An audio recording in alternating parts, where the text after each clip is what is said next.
What's up, guys, and welcome back to another segment of Men Don't Talk.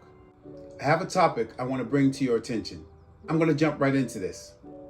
How do they expect people to pay mortgages, light bill, water bill, and the food is ridiculous?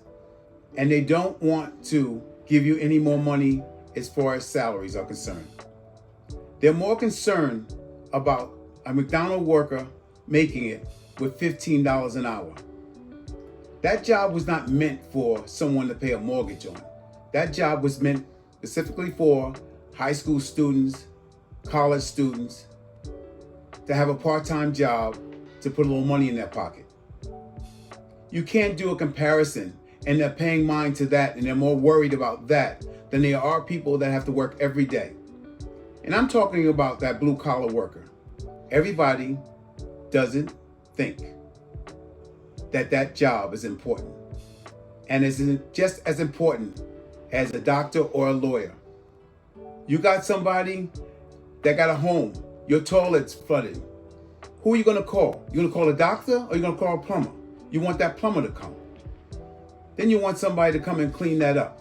So I guess that job is important at that time. People like to have administrators as just as well as the government line their pockets, give people jobs, create jobs for them on that level.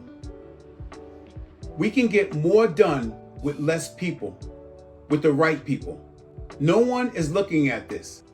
I know I'm a taxpayer, and I know my taxes are pretty steep.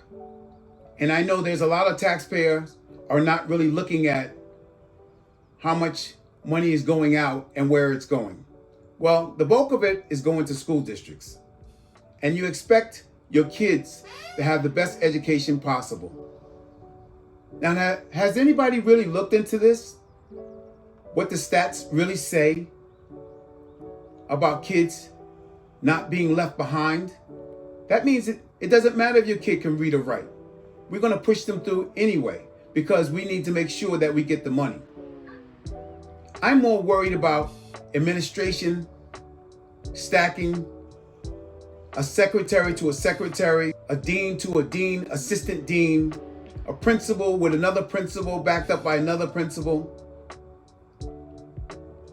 I know in the city, the chancellor in the city has multiple schools that they are responsible for.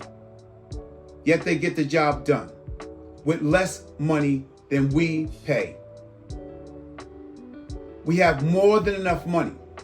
We have the board that sits there and makes decisions on our money. And now, has anybody looked to see where these people, they come from? What their backgrounds are?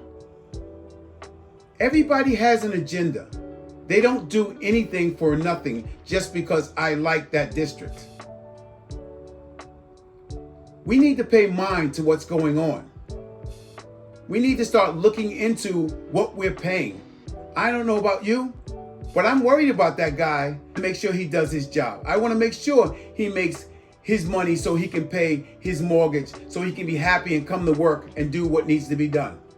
That job that nobody pays mind to. Without those people, kids cannot go to school. I know COVID was a hard time, and I know plenty of people busted their backs to make sure that these kids stayed safe. And I'm listening to them now telling me that nobody is paying mind to what their needs are. So no one ever thought they would get a job where they were going to actually put their life on the line, because when COVID first came out, you were actually putting your life on the line. Any first responders, anybody that had to be at work, that germ, that virus was out there. I'm going to come back and touch this topic a little longer at another time. But that's all for now. This is Huff, and have a good night.